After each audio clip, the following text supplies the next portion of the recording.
तो good morning दोस्तों।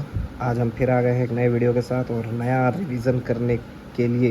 तो नया रिवीजन में क्या आज हम लोग करेंगे, स्पीकर, लोकसभा का स्पीकर को आज हम लोग रिवाइज करेंगे।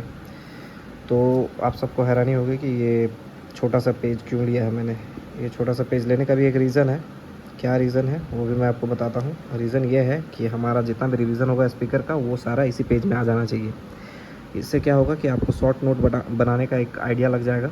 ठीक है, और हम लोग कोशिश करेंगे इस पेज का भी हम लोग इतना ही है, आधा पार्ट ही यूज़ करने का। ठीक है, कोशिश करेंगे जितना कम में हम लोग निपटा सकें। तो सबसे पहले स्पीकर जो होता है वो लोकसभा में होता है, राज्यसभा में चेयरमैन होता है। ठीक है, ये बात हमेशा ध्यान रखना। अब भाई आर्टिकल वगैरह तो कुछ तो होगा कॉन्स्टिट्यूशन में, कितना नंबर आर्टिकल में है, क्या है, कैसे लिखा है, वो सब हम लोग देखेंगे। ठीक है, तो देखिए स्टार्ट करते हैं। तो स्पीकर आर्टिकल 93। आर्टिकल 93 क्या कहता है कि जब भी लोकसभा का इलेक्शन हो तो जितना जल्दी से जल्दी हो सके 2 मेंबर को सिलेक्ट करो, एक स्पीकर और एक डेप्यूटी स्पीकर के नाम पे। ठीक है, सिलेक्ट कैसे करेंगे, क्या होता है प्रोसीजर, तो इसके लिए प्रेसिडेंट, इंडियन प्रेसिडेंट जो है डेट फिक्स करता है कि किस डेट पे इलेक्शन होगा। ठीक है, तो ये हमारा हो गया, प्रेसिडेंट डेट फिक्स करता है स्पीकर का इलेक्शन के लिए। और आर्टिकल कौन सा दिया गया है, आर्टिकल 93 में दिया गया है। आर्टिकल 93 में क्या दिया गया है कि 2 मेंबर सेलेक्ट करने हैं, जो एक स्पीकर होगा दूसरा डेप्यूटी स्पीकर होगा लोकसभा का। ठीक है, अब हम लोग देखते हैं लोकसभा के स्पीकर का काम क्या क्या होता है, उसका टेन्योर क्या होता है और वो अपना पावर कहाँ से डिराइव करता है इंडिपेंडेंटली काम करने के लिए, उसके पास क्या क्या प्रोविज़न्स है। ठीक है, तो सबसे पहला जो हम लोग देखेंगे कि वो एक तो लोकसभा का मेंबर है। ठीक है, ये जब स्पीकर ओथ लेता है तो speaker as a speaker oath नहीं लेता है, as a normal legislative member के ही अकॉर्डिंग वो ओथ लेता है। स्पीकर का अलग से कोई ओथ नहीं होता है। ठीक है, ये बात हमेशा ध्यान रखना। ओथ कौन, इसका स्पीकर लोकसभा के मेंबर का जो स्पीकर, सॉरी, लोकसभा के मेंबर का जो ओथ होता है वो कौन एडमिनिस्ट्रेट करता है, तो प्रेसिडेंट करता है। ठीक है, अलग से कोई ओथ नहीं लेगा स्पीकर, इतना याद रखना, अलग से कोई ओथ नहीं लेगा। स्पीकर का सबसे बड़ा काम क्या होता है, बिल को डिसाइड करना कि ये बिल मनी बिल है या नहीं, आर्टिकल 110। ठीक है, आर्टिकल 110। और क्या क्या काम होता है स्पीकर का, तो और क्या काम होता है सबसे पहले हम लोग देखते हैं। तो स्पीकर का जो सबसे पहले हम लोगों ने देखा कि मेंबर ऑफ लोकसभा होता है। दूसरा क्या होता है, vote in case of tie. ठीक है, अब क्या होता है कि पार्लियामेंट में कोई भी डिसीजन चलता है, डिस्कशन चलता है, तो उसमें वोटिंग होता है। तो वोटिंग के समय में क्या होता है कि 50% 50-50 आ गया। ठीक है, इन केस 50-50 आ गया, 50 पॉजिटिव वाले हैं, 50 नेगेटिव वाले हैं, तो इस टाइम पे स्पीकर जो है वोट करेगा। ठीक है, टाई वाले केस में स्पीकर वोट करेगा, ये बात हमेशा याद रखना। ठीक है, दूसरा स्पीकर का जो वर्ड, क्या बोलते, किसी भी डिस्कशन में स्पीकर का जो डिसीजन होगा वो फाइनल होगा। किसी भी मीटिंग में किसी भी टॉपिक को लेके अगर पार्लियामेंट में कोई भी बहस चल रही है कोई किसी भी चीज़ को लेके, तो जो भी स्पीकर कहेगा वही उसका बात फाइनल होगा। फाइनल अथॉरिटी क्या लिखा हुआ है, his decision in all parliamentary matter is final, वही जो बोलेगा वही सही होगा। ठीक है, फाइनल होगा। हमने देख लिया कि मनी बिल कौन डिसाइड करता है, स्पीकर डिसाइड करता है। पावर कहाँ से डिराइव करता है स्पीकर पावर कहाँ से डिराइव करता है, सोर्स ऑफ क्या है, तो पहला तो कॉन्स्टिट्यूशन ऑफ इंडिया है, दूसरा क्या है, पार्लियामेंट्री कन्वेंशन है, तीसरा कहाँ है, rule of procedure and conduct of business of Lok Sabha. Lok Sabha के rule procedure and business conduct में जो भी लिखा गया है वहाँ से वो डिराइव करता है पावर। तीन है, कहाँ कहाँ से है, कॉन्स्टिट्यूशन से है, दूसरा कहाँ पार्लियामेंट्री कन्वेंशन से है, तीसरा कहाँ है, rule of procedure and conduct of business of Lok Sabha. Rajya Sabha का नहीं, राज्यसभा का जो होगा वो चेयरमैन का होगा, लोकसभा याद रखना। ये पावर है इंडिपेंडेंटली काम करने के लिए। स्पीकर के पास क्या होता है, तो एक भाई टेन्योर होता है, 5 साल, 5 ईयर्स टेन्योर इंडिपेंडेंटली काम करने का। ठीक है, दूसरा क्या होता है कि इसको सैलरी दिया जाता है, कहाँ से दिया जाता है, कंसोलिडेटेड फंड ऑफ इंडिया से।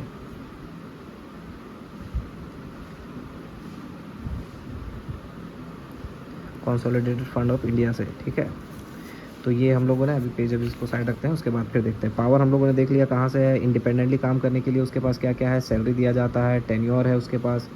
ठीक है, ये हम लोगों ने देख लिया। अब और क्या काम होता है लोकसभा के स्पीकर का, तो भाई एडजॉर्न करता है कोई भी मीटिंग को।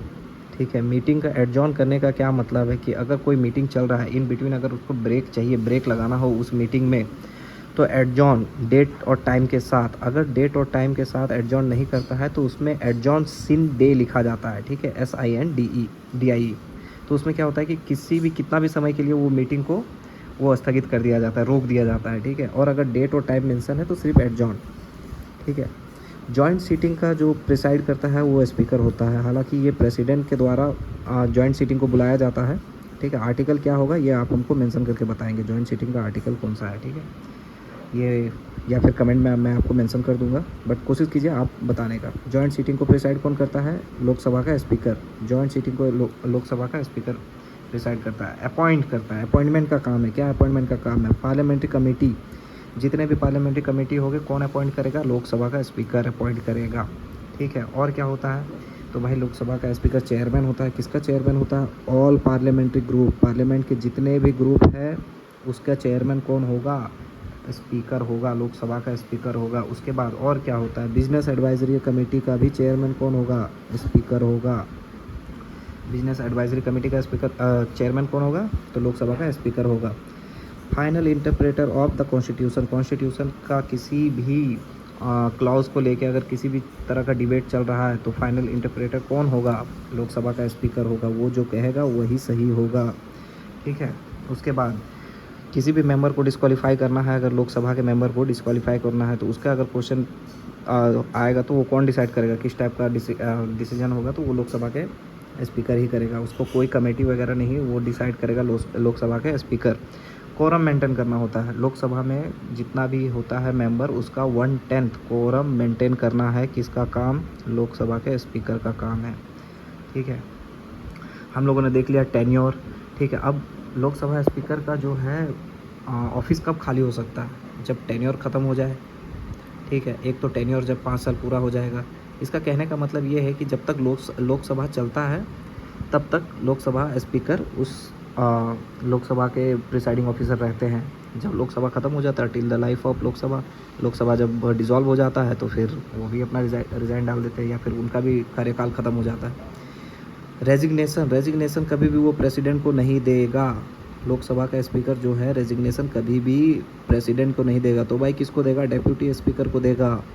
ठीक है, डेप्यूटी स्पीकर को। ये बात, और एक बात हमेशा ध्यान रखना कि डेप्यूटी स्पीकर स्पीकर का सबऑर्डिनेट नहीं रहता, उसके छोटे पद में नहीं रहते, ये डायरेक्ट रिस्पॉन्सिबल रहते हैं पार्लियामेंट को। डेप्यूटी स्पीकर जो है डायरेक्ट रिस्पॉन्सिबल किसको है? पार्लियामेंट को। पार्लियामेंट को डायरेक्ट आंसर देता है वो, सबऑर्डिनेट नहीं है स्पीकर का।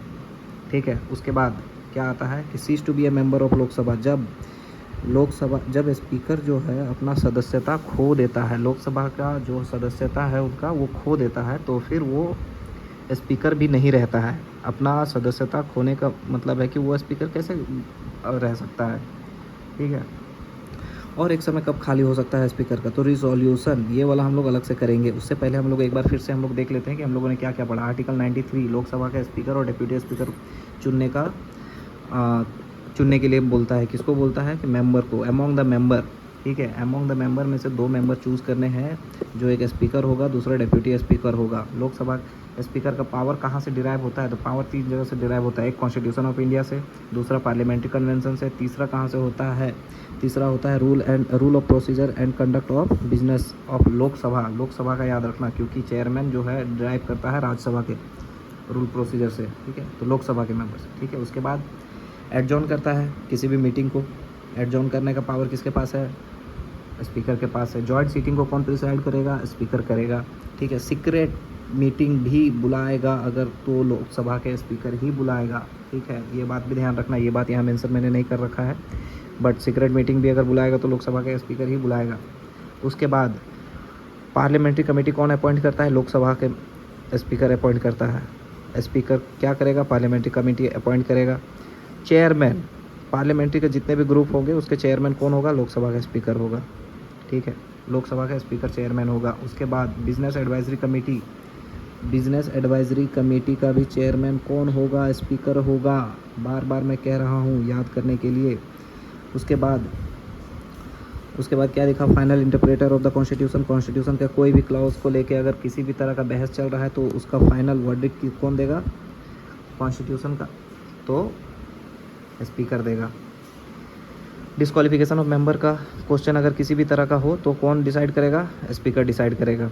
कोरम मेंटेन करना 1/10 कोरम 1/10 मेंबर को मेंटेन करके रखना है स्पीकर का काम, ठीक है। टेन्योर, स्पीकर का टेन्योर कितना है? 5 साल और till the life of Lok Sabha, ठीक है। रेजिग्नेशन कभी भी लिखेगा तो किसके पास लिखेगा? प्रेसिडेंट के पास या डेप्यूटी स्पीकर के पास? तो भाई डेप्यूटी स्पीकर के पास रेजिग्नेशन लिखेगा, प्रेसिडेंट के पास नहीं लिखेगा। वो हमेशा ये बात को दिमाग में डाल लो कि प्रेसिडेंट को रेजिग्नेशन नहीं देगा वो, ठीक है। वो डेप्यूटी स्पीकर को देगा, और डेप्यूटी स्पीकर सब ऑर्डिनेट नहीं होता है स्पीकर का, ये डायरेक्ट रिस्पॉन्सिबल होता है पार्लियामेंट का, ये भी याद रखना, ठीक है। उसके बाद cease to be a member of Lok Sabha, जब वो अपना सदस्यता खो देता है, जब वो अपना सदस्यता खो देता है पार्लियामेंट का, लोकसभा का, तब फिर वो नहीं रहेगा स्पीकर। अब रिजोल्यूशन पास करने का, अब हम लोग आते हैं रिमूवल में। लोकसभा के स्पीकर को कैसे रिमूव किया जाता है? तो सबसे पहले लोकसभा के स्पीकर को रिमूव करने के लिए क्या चाहिए होता है? 50 मेंबर का एग्रीमेंट अप्रूवल चाहिए होता है। 50 मेंबर, 50 मेंबर का अप्रूवल। जब 50 मेंबर का अप्रूवल मिल जाता है तो एक नोटिस भेजा जाता है किसको? 14 डेज़ पहले एक नोटिस भेजा जाता है स्पीकर को कि हम लोग आपके खिलाफ़ ये रिमूवल का रिजोल्यूशन ला रहे हैं, ठीक है। जब 14 डेज़ पहले एक नोटिस भेज दिया जाता है तो जब रिजोल्यूशन स्टार्ट होगा, रिजोल्यूशन जब भी स्टार्ट होगा तो वो प्रिसाइडिंग ऑफिसर फिर नहीं रहेगा। रिजोल्यूशन जैसे फर्स्ट डे, मान लो 14 दिन के बाद, 14 दिन पहले हम लोगों ने नोटिस भेज दिया, ठीक है। अब स्टार्ट हो गया उनका रिमूवल का प्रोसेस, ठीक है।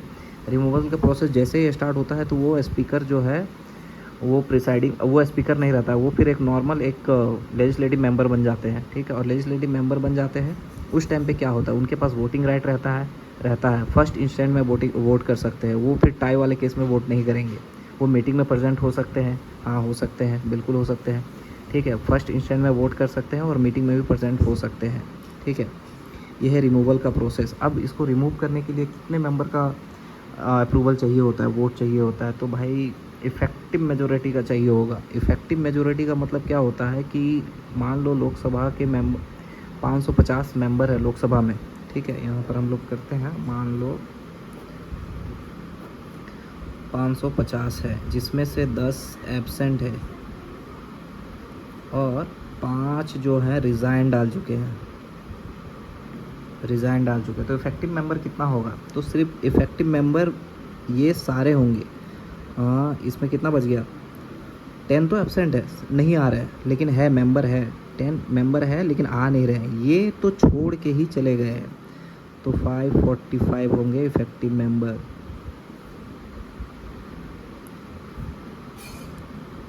ये है इफ़ेक्टिव मेंबर, 545 जो है इफ़ेक्टिव मेंबर है। इनका चाहिए 50% +1 वोट, तभी उनको रिमूव किया जा सकता है। इतना चाहिए, 50% +1 वोट ये चाहिए होगा, ठीक है। ये बात हमेशा ध्यान रखना। इफ़ेक्टिव मेजोरिटी का मतलब ही होता है कि जितने लोग हैं और जो रिज़ाइन कर चुके हैं, रिज़ाइन किया हुआ लोगों को माइनस करना है, जितने लोग मेंबर हैं उससे जो बचेगा उसमें से 50% +1 का वोट चाहिए, तभी रिमूव कर सकते हैं हम लोग, ठीक है। ये हम लोगों ने स्पीकर के बारे में हम लोगों ने पढ़ लिया, रिमूवल पढ़ लिया, पावर पढ़ लिया, इंडिपेंडेंटली कैसे काम करते हैं, तो टेन्योर उनके पास दिया गया, सैलरी उनको मिलता है कंसोलिडेटेड फंड ऑफ इंडिया से, ठीक है। और ये एक चीज़ और भी याद रखना, जो स्पीकर का पोजीशन होता है रैंक वाइज, तो 7th रैंक है, जो कि होता है चीफ जस्टिस ऑफ इंडिया के बराबर, ठीक है, इक्वल। अब बारी आता है इस पेज का, जो मैंने आपको बताया था। शॉर्ट नोट कैसे बनता है वो भी देख लेते हैं यहाँ पे, ठीक है। स्पीकर लिखा हुआ आर्टिकल कौन सा रिलेट करता है भाई? 93 रिलेट करता है, ठीक है। आर्टिकल 93 क्या बोलता है कि 2 मेंबर को सिलेक्ट करना है। कौन सा? एक होंगे, एक स्पीकर होगा, दूसरा डेप्यूटी स्पीकर होगा। अब इलेक्शन कैसे होता है? इलेक्शन का डेट कौन फिक्स करता है, ठीक है। क्या स्पीकर अलग से ओथ लेता है या नहीं लेता है? हम लोग सब इतना ही में करने का कोशिश करेंगे। तो भाई यहाँ पे मैंने लिख रखा है, प्रेसिडेंट जो है डेट फिक्स करता है, प्रेसिडेंट डेट फिक्स करता है स्पीकर का इलेक्शन का, ठीक है। जो ओथ होगा, ओथ वो अलग से एज ए स्पीकर नहीं लेगा। स्पीकर को सिर्फ हम लोग एस लिखते हैं, स्पीकर नहीं लेगा। एज ए लेजिस्लेटिव मेंबर ही स्पीकर का ओथ होता है। सबसे बड़ा इसका काम क्या होता है कि बिल को डिसाइड करना, बिल मनी बिल है या नहीं है, ये मेरा इतना में ये निपट गया, ठीक है। और काम क्या होता है, disqualification of member,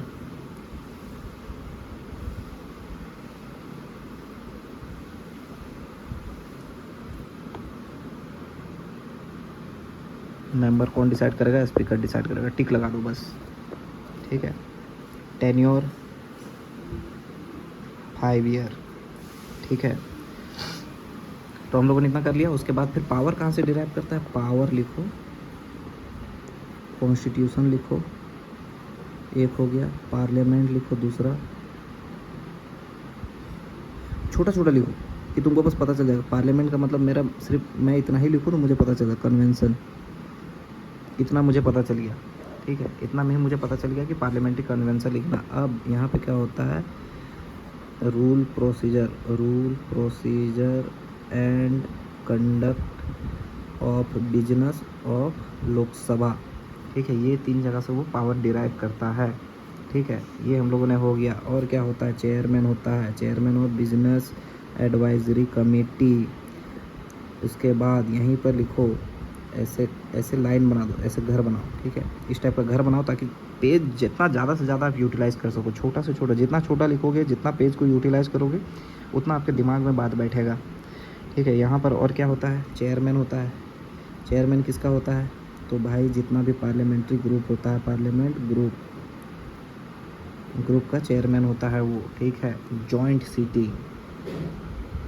joint seating कौन करता है, स्पीकर करता है, प्रिसाइड स्पीकर करेगा जॉइंट सीटिंग को, तो बस टिक लगा दो, स्पीकर करेगा। इतना हो गया। रिमूवल का देखो, अभी हम लोग यहाँ पे करते हैं रिमूवल, ठीक है। एक लाइन लगा दो यहाँ पे, इतना तो हम लोगों ने कर लिया। रिमूवल और रिजोल्यूशन जब पास होता है तो क्या होता है, 14 डेज़ का नोटिस मिलता है। इसके बाद क्या होता है, 50 मेंबर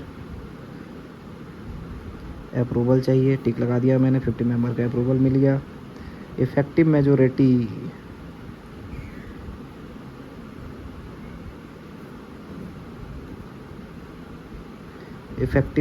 चाहिए होता है। इफेक्टिव मेजोरिटी का मतलब मैंने आपको बता चुका हूँ, ठीक है। इतना हो जाता है। रिजोल्यूशन के टाइम पे वोटिंग राइट मिलता है। कब मिलता है, फर्स्ट इंस्टेंस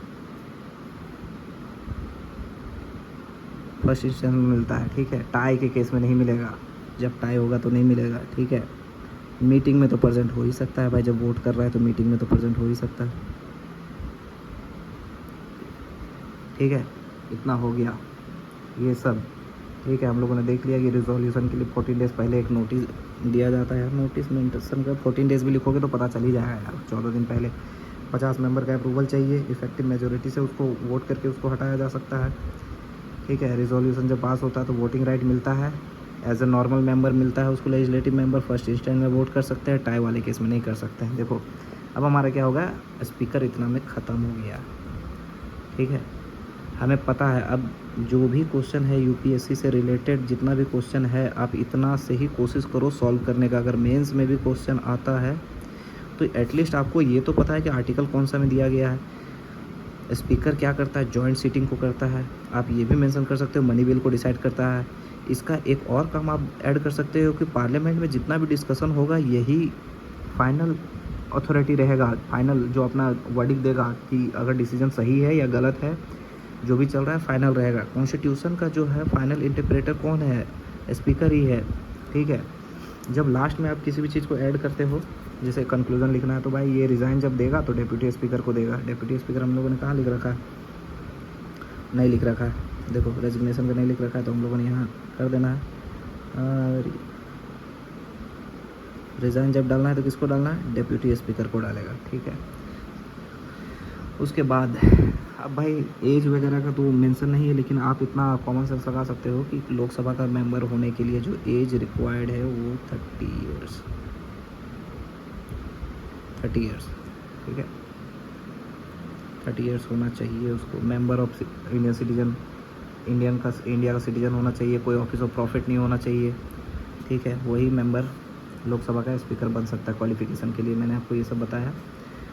और कोरम वगैरह कोरम मेंटेन कौन करता है? 1/10, 1/10 लिख दो तो आपको पता होना चाहिए कि 1/10 का मतलब है कि 550 का 1/10 55 मेंबर प्रेजेंट होना चाहिए। कोई भी मीटिंग में, कोई भी डिस्कशन में, कोई भी सीक्रेट मीटिंग अगर बुलाना हो तो कौन बुलाएगा? स्पीकर बुलाएगा, ठीक है। पीएम नहीं बुलाता है कोई सीक्रेट मीटिंग। इतना में हमारा स्पीकर कंप्लीट हो गया। अब हम लोग देखते हैं, कोशिश करेंगे, अगर हमको कोई मिल जाता है क्वेश्चन स्पीकर से रिलेटेड तो मैं आपको सॉल्व करके दिखाता हूँ, ठीक है। अगर नहीं मिलता है तो आप लोग ढूंढिए, मेंस का भी क्वेश्चन सॉल्व कीजिए, प्रीलिम्स का भी क्वेश्चन सॉल्व कीजिए। कोशिश कीजिए इतना में ही आपका स्पीकर सिमट जाए, ताकि आपका जो रिवीजन का नोट्स हो वो ज़्यादा बड़ा ना हो। स्पीकर को नेक्स्ट क्लास में हम लोग, नेक्स्ट वाले वीडियो में हम लोग देखेंगे चेयरमैन देखेंगे, ठीक है। और कंपेयर करेंगे चेयरमैन और स्पीकर का पावर क्या क्या होता है, और किसमें जो एक्सक्लूसिव पावर है स्पीकर का ज़्यादा पावर किसमें है और किसमें चेयरमैन का कम पावर है, ठीक है। तो ये हम लोग करेंगे, कर लिए हैं।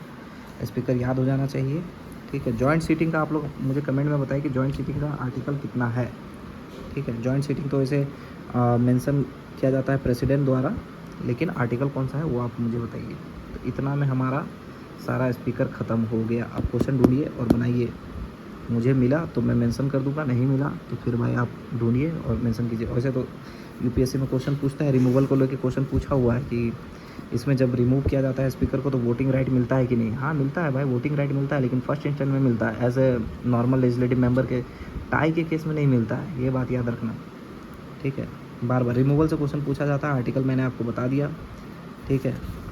मनी बिल कौन डिसाइड करता है वो भी बता दिया। पावर कहाँ से डिराइव होता है स्पीकर का वो भी मैंने आपको बता दिया।